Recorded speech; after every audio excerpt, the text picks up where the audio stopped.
September 12 வீரா serial வரக்கூடிய எபிசோடில் என்ன நடக்க போகுது அப்படின்னு பார்க்கலாம். உங்களுக்கு இந்த வீடியோ பிடிச்சிருந்து அப்படின்னா மறக்காமல் இந்த சேனலை சப்ஸ்கிரைப் பண்ணிக்கோங்க. வீரா மறுபடியும் துணி கடைக்கு வேலைக்கு போகிறாங்க. அங்கே வேலை பார்த்துட்டு இருக்கிற எல்லா ஸ்டாஃபுமே கல்யாணம் புதுசுலேயே அண்ணி மட்டும் வேலைக்கு வந்திருக்கிறாங்க. மாறண்ணன் சமைச்சிட்டு மதிய சாப்பாடு கொண்டுட்டு வருவார் போல் அப்படின்னு எல்லாரும் கிண்டல் பண்ணுறதுனால கோபமாக வீரா அங்கேருந்து கிளம்பி போயிடுறாங்க. என்ன நீ போன வேகத்திலேயே திரும்ப வந்துட்ட அப்படின்னு மாறன் வாசல்லையே வீராவை நிறுத்தி கேட்குறாங்க. எங்கே போனாலும் என்னை நிம்மதியாக இருக்க விட மாட்டியா? ஆட்டோ ஓட்டுறதுக்காக நைட்டில் போனால் அங்கேயும் டார்ச்சர் பண்ணுற. இப்போ வேலைக்கு போகலான்னு வெளியே போனால் வர்றவங்க போகிறவங்க யாருன்னே தெரியாதவங்க கூட மாறனோட பொண்டாட்டி அப்படின்னு சொல்லி என்னை வெறுப்பேத்துறாங்க. என்னைய நிம்மதியாகவே இருக்க விட மாட்டியா அப்படின்னு பயங்கரமாக கத்திட்டு வீட்டுக்குள்ளே போகிறாங்க. என்னடி வீரா போனது என்ன ஆச்சு அப்படின்னு வீராவுடைய அம்மா கேட்குறாங்க. ஆனால் வீரா எந்த பதிலுமே சொல்லாமல் பயங்கர கோவத்தோட ரூமுக்குள்ளே போகிறாங்க. அங்கே பார்த்தா வள்ளி இருக்கிறாங்க. இப்போ எதுக்காக நீங்கள் இங்கே வந்தீங்க? நான் தான் உங்கள் வீட்டுக்கு வர முடியாதுன்னு சொல்லிட்டேல்ல, மாறனோட சேர்ந்தெல்லாம் என்னால் வாழ முடியாது அப்படின்னு வீரா சொல்கிறாங்க. நான் அதுக்காக ஒன்றும் வரல.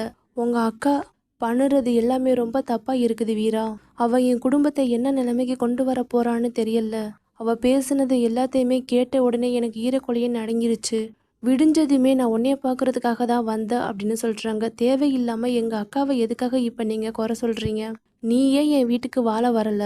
உங்கள் அக்கா மட்டும் அந்த வீட்டில் வாழ்ந்து என்ன கிழிக்க போகிறா, அதனால் அவளும் இங்கேயே இருக்கட்டுங்கிற மாதிரி நீங்கள் பேசிகிட்டு இருக்கிறீங்க அப்படின்னு வள்ளியை எடுத்தெறிஞ்சு பேசுகிறாங்க வீரா.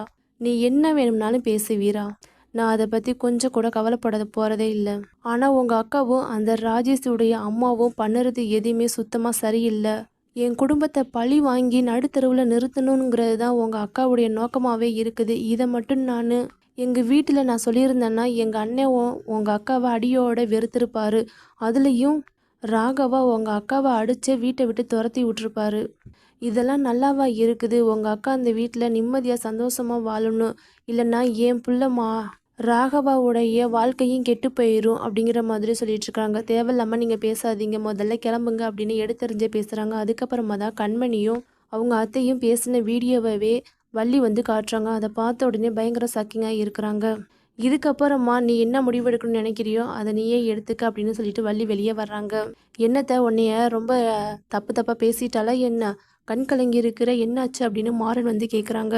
இதெல்லாம் நான் உனக்கிட்ட எப்படி சொல்லுவேன்னு தெரியல, நீ எதுக்காக இப்படியே இருக்கிற அப்படிங்கிற மாதிரி வள்ளி கேட்டுட்டு அங்கேருந்து கிளம்பி போகிறாங்க. கண்மணி, நீ கல்யாணம் பண்ணி போகிற இடத்துல சந்தோஷமாக இருக்கணுங்கிறது தான் அண்ணனோட ஆசை. ஆனால் நீ அந்த குடும்பத்தை பழி வாங்குறதுக்காக தான் போயிருக்கிறீன்னு தெரியும் போது எனக்கு ரொம்ப கஷ்டமாக இருக்குது. நான் அந்த வீட்டுக்கு வர்றேன்.